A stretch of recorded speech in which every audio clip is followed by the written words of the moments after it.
Tudo bem? Seja bem-vindo aqui ao nosso canal. Se você está chegando pela primeira vez, se inscreve no canal. E todos vocês que estão me vendo agora, vai fazendo isso, ó. Vai deixando o joinha, o like, o like, o like, o like. Deixou o like, deixou o joinha? Muito obrigado. Beijo no coração de cada um de vocês. Essa aula aqui é um prosseguimento de um assunto que nós já estamos abordando há 2 vídeos. Eu perdi, não tem nenhum problema. Basta você clicar aqui que você vai ter acesso à primeira aula, né? Aí depois você assiste a segunda e então você pode vir para essa terceira aula aqui, onde nós estamos analisando criteriosamente cada povo que viveu aqui nas Américas, né? Estudando um pouquinho sobre eles, a história, a cultura, onde eles estavam localizados, o que eles tinham de semelhante, o que eles tinham de diferente, não é? Hoje nós vamos falar sobre os Incas. Os Incas se localizaram na Cordilheira dos Andes. Quando eu falo Cordilheira dos Andes, vocês devem lembrar aí de altitude, né? É uma região alta e eles se estabeleceram ali no século XIII. E aí eles ali praticavam atividade de agricultura e a atividade também pastoril, ou seja, eles eram camponeses e eles eram pastores. E esses camponeses e pastores, eles acabaram criando uma cidade que é Cusco. Então, quando nós falamos em Cusco, nós nos lembramos aí dos povos incas. Esses povos, passado algum tempo, né, eles cresceram tanto que passaram a desejar ampliar o seu território. Porém, o território ali já estava ocupado por outros povos. O que é que eles deveriam fazer então? Né? Então eles fizeram uma aliança, vamos nos unir, vamos formar um só povo, uma só nação. E uma outra forma que eles encontraram também foi a forma de submeter esses povos. Então é aquela questão, né? Eu chego e digo assim, ó, eu vim aqui me aliar a você. Você pode se submeter a mim, né? Você pode se aliar a mim na paz, ou você pode acabar se submetendo a mim. Vou fazer com que você se submeta através de quê, gente? Através de quê? De guerra. Né? Então esses povos eram submetidos. E dessa forma eles começaram aí a assimilar a cultura de outros povos que já viviam ali.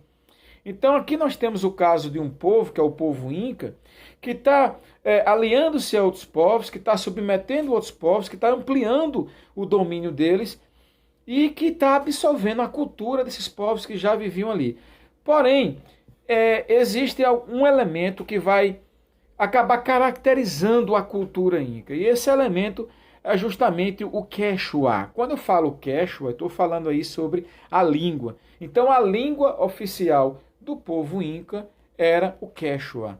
Era isso que caracterizava o povo inca. Era a língua que eles falavam ali, certo?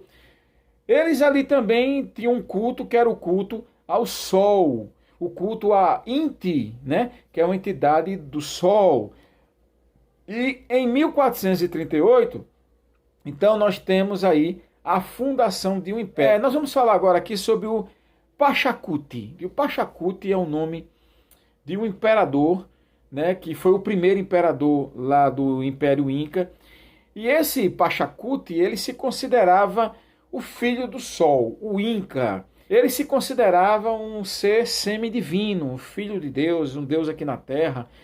E ele tinha um poder que era hereditário. E o poder dele também passava automaticamente para o filho, né?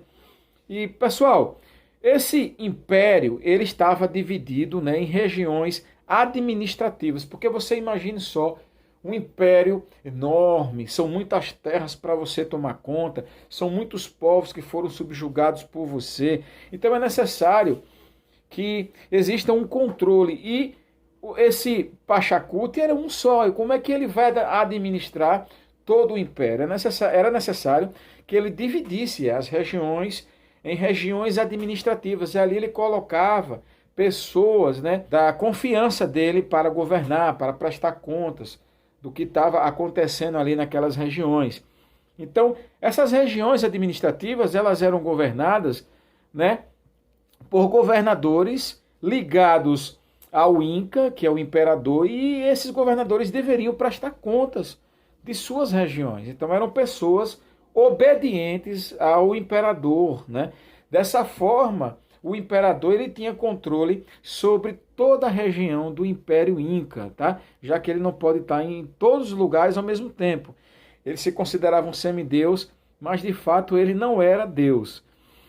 E outra coisa que nós podemos citar em relação aos povos incas é a eficiente rede de estradas que foram construídas nas encostas das montanhas.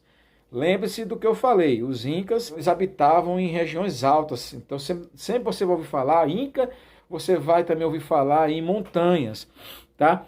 E haviam ali diversas estradas, né, nas encostas daquelas montanhas, e todas essas estradas elas ligavam o interior à cidade principal, que era Cusco, que eu falei no início da aula. Então nós temos aí na faixa de 20 mil quilômetros de estradas, e por essas estradas haviam alguns jovens que eram treinados para correr. Correr é uma atividade que eu gosto de fazer.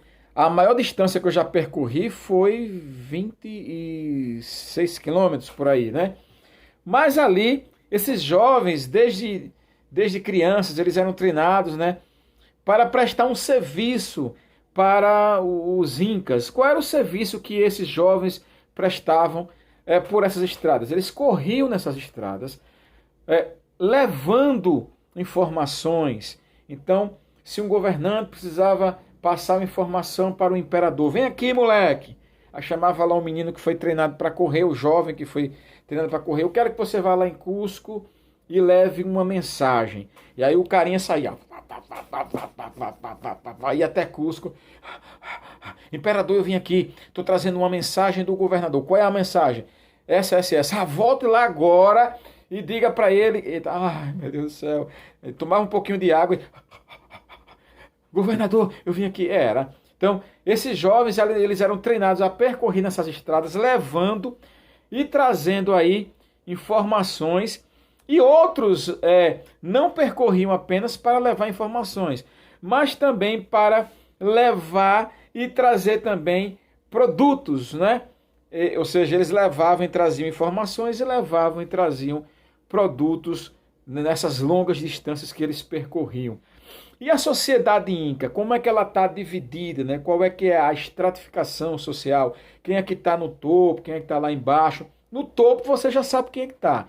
É o cara que se considera um semideus, que é o Inca, que é o imperador, né? Ele está lá em cima. Depois dele vem os sacerdotes e os chefes militares. Esses sacerdotes e os chefes militares, eles são oriundos, eles são saídos da nobreza. Então, para que você se tornasse um chefe militar, ou para que você se tornasse sacerdote, era necessário que você fosse um nobre. Apenas os nobres podiam assumir essa função. Então, depois dos sacerdotes e dos chefes militares, abaixo, quem vinha agora eram os artesãos, os soldados, os projetistas e os funcionários públicos. Os funcionários públicos, eles recebiam diretamente do Inca, recebiam diretamente do Estado ali, né? Pessoal, antes deles iniciarem uma construção, de construírem um templo, de construírem uma cidade, esse povo, eles tinham o hábito de construírem maquetes de argila. Vocês devem saber o que é uma maquete, é uma miniatura daquilo que você vai construir. Então, por exemplo, você quer construir uma casa. Então, como é que eu quero que seja a minha casa? E você vai construir uma maquete, né? Vai construir uma miniatura da casa, como você quer. Eu quero a minha casa desse jeito aqui. Ó. Você construiu ela pequenininha. As pessoas vão olhar, os pedreiros, os chefes de obra, o projetista vai olhar e vai construir a casa conforme a maquete que foi feita. Então era uma característica do povo Inca construírem maquetes de argila e de pedra antes de iniciar as construções. Ainda sobre as construções, nós podemos chamar sua atenção para os grandes blocos de pedra dos Incas, que até hoje ainda é um mistério, e as pessoas ficam pasmas, ficam assustadas com esses blocos de pedra. Por isso que algumas pessoas até dizem assim, rapaz, isso aqui só pode ter sido um contato que esse povo teve com seres de outros planetas, de extraterrestres. Você acredita em extraterrestres, ET? Acredita? Comenta aí abaixo, eu fiquei curioso agora de saber, né? Eu não acredito muito não, mas eu gostaria de saber a sua opinião, né? O que é que você pensa aí sobre os ETs? Eles existiram mesmo? Eles existem, hein? Naves espaciais? Eu não sei. Gente, então eles tinham esses grandes blocos de pedra, e esses blocos de pedras, eles eram cortados, eles eram encaixados, e o que chama atenção aqui é justamente isso, né? Sem nenhuma substância colante. Os outros povos que construíram, né, suas grandes construções, eles utilizavam, né, uma espécie de cimento, alguma coisa lá, para ligar uma pedra a outra, mas os incas não, eles só encaixavam uma pedra na outra. Não havia nenhum colante entre uma pedra e outra. Isso é algo que realmente chama a atenção dos estudiosos desses povos, né, dos incas. Quando nós falamos sobre o povo inca, aí nós lembramos de uma cidade que é bem visitada, tá? Muitos brasileiros gostam de viajar até o Peru para visitar essa cidade, que é Machu Picchu. Já ouviu falar em Machu Picchu? É essa cidade que você está vendo aí na sua tela agora. Machu Picchu, ela tem diversas edificações, e ali nós podemos perceber como é que os bairros, não é, dos povos incas estavam organizados, né? Então é um exemplo de como é que os povos incas viviam em relação à sua arquitetura. E nós temos outras cidades que possuem, né, as construções ainda intactas, que é a cidade de Cusco, de Lima e também de Quito, né? Se você for nesses locais, você ainda vai encontrar edificações, cidades intactas aí dos povos incas. E outra coisa que também gostaria de chamar sua atenção em relação aos incas é em relação ao plantio que eles faziam, né? Que é o sistema de terraço, né? O que é o sistema de terraço? Eu vou colocar uma imagem na tela para que você possa entender aí, ó. É nada mais nada menos do que uma construção de terraço na forma de escada. Então, em cada degrauzinho desse aí, eles vão plantar um tipo de planta, né? Obedecendo ao clima. Nem toda planta que você plantar nas alturas, ela vai se adaptar ao clima. Porque quanto mais alto, mais frio fica, né? Quanto mais baixo, mais quente fica. Então, assim, isso revela que era um povo extremamente inteligente. Por exemplo, lá no alto, eles costumavam plantar vegetais que eram resistentes ao frio, como a batata. A batata, então, eles plantavam lá no alto, né? Porque ela é resistente ao frio, ela vai se adaptar à temperatura. No meio, eles costumavam plantar o milho, a abóbora, o feijão. E na parte baixa, eles plantavam aí as árvores frutíferas. E dessa forma, eles conseguiam a façanha, né, de terem colheitas variadas, né, e também fartas durante todo o ano. Ou seja, eles não passavam fome. Quando nós falamos em camponês, nós devemos falar sobre o Ailu. O que é um Ailu? Gente, cada aldeia, elas tinham um Ailu. O Ailu é um conjunto de famílias camponesas unidas por laços de parentescos. Então você imagine só, né? Eu tenho a minha mãe, tenho a minha avó, tenho meus tios, tenho as minhas filhas. De repente, a gente passa a conviver todos juntos, né? Eu vou formar uma aldeia, é a minha aldeia, né? Ali eu vou formar a minha Ailu. O que é Ailu? É uma comunidade de pessoas que estão vivendo ali, o Ailu, certo? É um conjunto, só que é uma comunidade unida por grau de parentesco. Ali tá os primos, os tios, as tias, os avós, os bisavós. Então todo mundo está morando um próximo do outro, certo? Isso aí é Ailu, ou seja, famílias camponesas unidas, né, por laços de parentescos. Parentesco próximo ou distante, né? Os chefes desses Ailus, eles eram chamados de Cuaraca. Então, em cada aldeia haviam diversos Ailus, tá? As terras do Ailu, elas estavam divididas em 3 partes. Uma parte, ela era destinada ao imperador. A outra parte era destinada aos deuses. E quando eu falo aqui dos deuses, eu estou falando aqui dos sacerdotes. Então, era uma parte da terra destinada aos sacerdotes. E a outra parte que os Ailus deveriam, claro, destinar para eles mesmos, né? Então, eles tinham a terra deles, que eles plantavam, mas tinha uma terra que eles doavam para o imperador e tinha uma terra que ele doava para o sacerdote, que era para os deuses. E eles deveriam também trabalhar na terra, né, para eles, e também prestar serviços gratuitos ao Estado. Então imagine que de repente o imperador, né, tem uma construção para fazer. Ele vai dizer assim, olha, eu convoque aí os camponeses para trabalhar na minha construção. Então esse camponês, ele ia sair do campo para trabalhar naquela construção, só que de forma gratuita. Como é que se chamava esse serviço que eles prestavam? Chamava-se de mita. Então o que é a mita? É um serviço gratuito, né, que cada camponês deveria prestar ao imperador ou ao Estado.